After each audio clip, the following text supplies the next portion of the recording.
yang bikin teman-teman sering galau itu apa? Sebutlah masalah jodoh. Yang sering bukan teman-teman sih. Saya dulu juga kayak gitu. Namanya orang masih sendiri kan galau ya. Saya bisa nikah nggak ya? Kayaknya nggak ada yang mau deh sama saya. Alhamdulillah Allah karuniakan seseorang yang mau sama saya. Kalau kita lagi galau tentang satu masalah, jalan keluar yang pertama yang harus teman-teman cari itu adalah Allah Subhanahu wa Ta'ala. Coba tanya kepada Allah, coba baca ayat-ayat Allah, gimana cara mengobati galau atau masalah di dalam hati kita. Misalnya masalah jodoh. Allah bisa kita baca di dalam firman Allah surat An-Nur ayat 32. Ini salah satu ayat yang bisa membooster teman-teman jomblo fisabilillah. Ini ayat jomblo banget nih. Ayat surat An-Nur surat 24 ayat 32. Apa kata Allah di dalam ayat 32? Iyakunu fuqara yughnihimullahu min fadlih wallahu wasi'un alim. Nikahkanlah orang-orang yang masih sendiri di antara kalian, baik yang merdeka ataupun orang-orang yang budak. Kalau mereka fukoro, apa arti fukoro? Fakir, gak punya apa-apa. Yughnihimullahu min fadli. Allah yang akan mencukupkan mereka dari karunia-Nya. Dan Allah maha luas lagi maha mengetahui. Ini ayat booster banget. Datang ke rumah calon mertua, capture nih ayatnya. Capture dulu ya. Capture. Udah selesai capture, ditaruh paling depan. Jadi pas kita buka HP langsung ayat ini yang keluar gitu. Begitu ditanya kerjaannya apa, tunjukin nih ayat. Kan pertanyaan kedua pasti kerjaannya. Pertanyaan pertama siapa namanya, kedua kerja di mana. Siapa namanya, misalnya sebut nama kita, sebutlah Budi gitu. Oh iya, kerja di mana? Masih kuliah atau udah kerja? Udah selesai kuliah Pak. Kerjanya? Pak, ini. Apa ini? Kalau mereka fakir, Allah yang akan mengayakan mereka. Hah?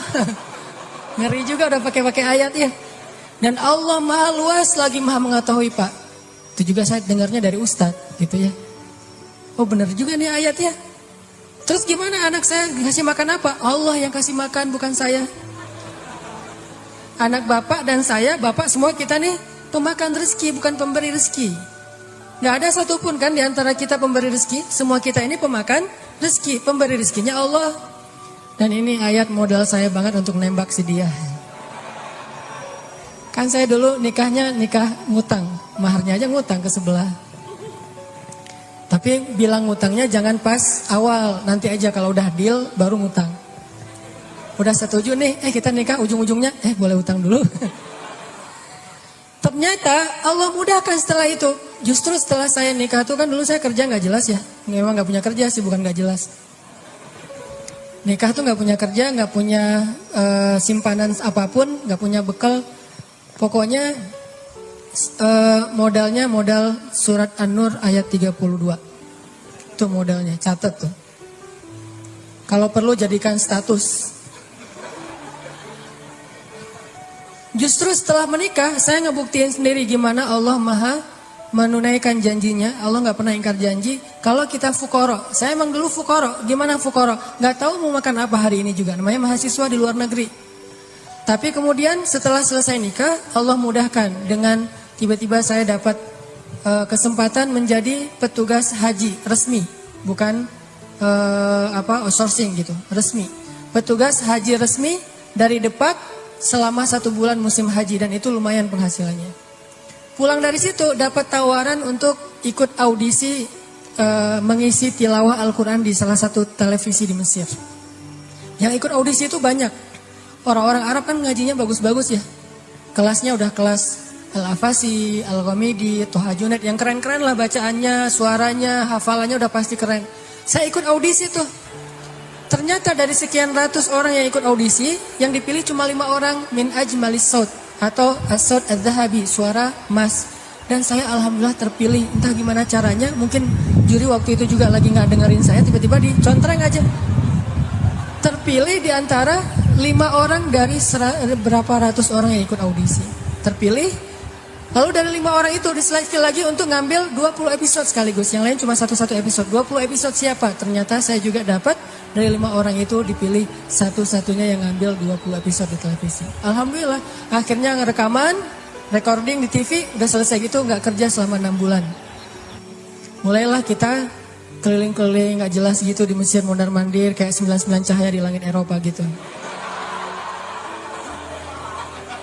Benar kan kata Allah, kalau mereka fuqara yughnihimullah, maka Allah akan memberikan kekayaan untuk mereka atau kecukupan. Jadi obat hati itu adalah yakin kepada Allah. Dan cara yakin kepada Allah, baca firman-firman Allah Subhanahu wa taala.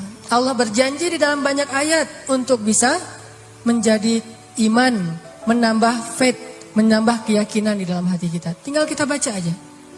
Banyak banget ayat-ayat kayak gitu. Jadi begitu kita galau tentang gimana nanti nih, apa yang harus saya kasih, gimana menafkahi, baca nih ayat. Gitu juga kalau misalnya kita cari kerjaan atau cari nafkah. Allah Subhanahu wa taala juga memberikan kita banyak sekali ayat-ayat yang menjadi janji dari Allah bahwa siapa yang yakin kepada Allah, pasti Allah Subhanahu wa taala akan menjaganya. Itu banyak banget ayat kayak gitu. Salah satunya teman-teman bisa baca minimal banget teman-teman bisa baca di surat Hud ayat 6. Coba baca surat Hud, surat 11 ayat 6. Ini juga ayat untuk ngecas iman kita. Apa kata Allah di ayat 6 surat Hud? Bismillahirrahmanirrahim. Wa ma min dabbatin fil ardi illa 'ala Allahi rizquha wa ya'lamu mustaqarraha wa mustawda'aha kullun fi kitabim mubin. Gak ada satupun hewan yang melata di muka bumi illa 'alallahi rizquha, kecuali Allah yang menjamin rezeki bagi mereka. Terus kenapa kita khawatir? Kenapa kita galau? Kan Allah yang menjamin, dan jaminan Allah itu sebaik-baik jaminan. Dijamin oleh perusahaan asuransi atau finance, itu aja kita udah yakin gimana dijamin oleh Allah Subhanahu wa taala. Kayak ada orang yang ngambil asuransi kesehatan, dia nggak khawatir dengan sakit. Ada orang yang mengambil asuransi kendaraan, dia nggak khawatir kelecet atau terjadi kecelakaan, dirampok atau dicuri kendaraannya.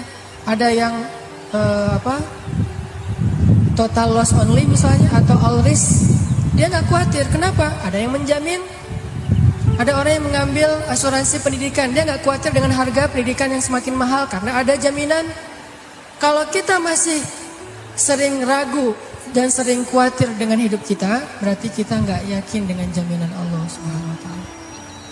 Makin kita yakin dengan jaminan Allah, makin hilang rasa khawatir dalam hidup kita. Tenang ajalah, ada Allah. Ketika kita ada masalah sedikit, kita tinggal klaim. Dan mengklaim asuransi Allah itu lebih gampang daripada ngeklaim asuransi manusia. Ngeklaim asuransi manusia tetap aja ada biayanya. Tapi ngeklaim kepada Allah itu nggak ada biayanya, nggak perlu pakai nomor antri, nggak perlu jauh-jauh keluar dari rumah. Kita tinggal mengangkat kedua tangan kita mengatakan Ilahi, Rabbi, saya ada masalah nih, tetapi Engkau maha besar. Dan setelah itu hati kita akan langsung tenang. Ini teman-teman, di antara obat terhadap semua penyakit hati itu adalah belajar yakin kepada Allah Subhanahu wa taala. Teman-teman bisa baca juga nanti surat Al-Mulk. Ini surat yang benar-benar ngebooster hati kita. Jadi sesi pertama ini saya pengen sharing. Ternyata kalau kita pengen menghilangkan semua penyakit hati kita, mulailah dari belajar iman, belajar yakin kepada Allah Subhanahu wa taala. Kalau kita pengen belajar menjadi orang yang menjalani hidup itu penuh dengan keyakinan, penuh dengan harapan, orangnya optimis, caranya belajar yakin kepada Allah Subhanahu wa taala. Dan salah satu cara belajar yakin kepada Allah, baca ayat-ayat Allah, terutama ayat-ayat booster tentang kebesaran Allah Subhanahu wa taala. Inna fi khalqis samawat, dalam penciptaan langit, bukan cuma di langit tapi penciptaannya, prosesnya. Inna fi khalqis samawati wal ardi wa ikhtilafil laili wan nahari la ayatin liulil albab. Langit, bumi, silih bergantinya malam dan siang atau musim, di situ ada bukti-bukti bahwa Allah Maha Kuasa. Kalau itu aja buat Allah gampang, cuma kun fayakun, apalagi cuma ngurus kita yang cuma kecil dibandingkan langit dan bumi. Kita itu dibandingkan langit dan bumi gak ada apa-apanya. Kalau langit dan bumi aja buat Allah gak ada apa-apanya lagi, apalagi kita. Jadi intinya teman-teman, kenapa kita khawatir kalau Allah menjamin kehidupan kita? Kenapa kita khawatir kalau Allah berjanji menolong kita? Kenapa kita khawatir kalau Allah Subhanahu wa taala tidak akan menyia-nyiakan kebaikan kita? Ada orang yang pernah gak nyesel bantu orang lain gara-gara ternyata orang itu akhirnya nyakitin perasaan kita. Duh, saya nyesel dulu bantu dia. Duh, saya tahu gitu gak bakalan saya mau baik-baikan sama dia. Duh, nyesel juga saya kemarin udah nolongin dia segala macam. Nyesel juga saya kemarin ngasih tahu ke dia. Ternyata ujung-ujungnya dia malah menyakiti saya, mengkhianati saya, nikung saya dari belakang. Nyesel saya curhat sama dia, akhirnya jadiannya sama dia. Pernah kan gitu? Kita curhat sama teman kita, malah dia yang jadian. Kenapa dia jadian? Karena dia tahu banyak tentang si cewek itu lewat kita. Dan cewek ini gak ngerti, kok kamu pengertian banget, tahu banget tentang apa yang saya suka dan gak suka. Padahal itu hasil dari observasi kita kan ya.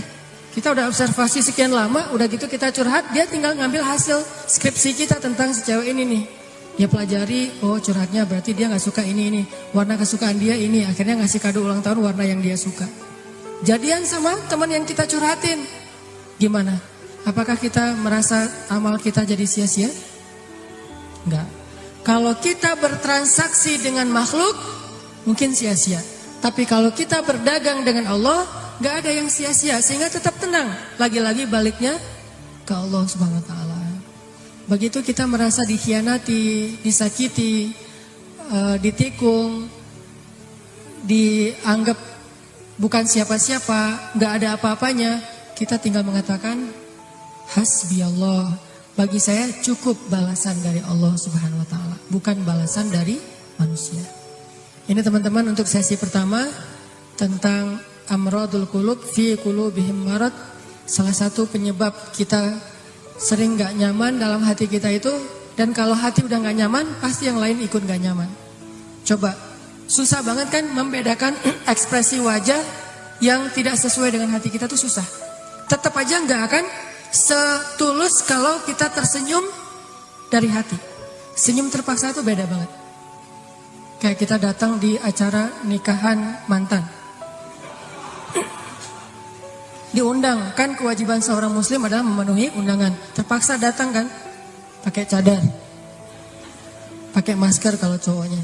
Datang nih, kamu nggak mungkin kan kita pakai masker di tempat pelaminan. Pas kita naik ke atas pelaminan, kita memaksakan diri untuk tersenyum.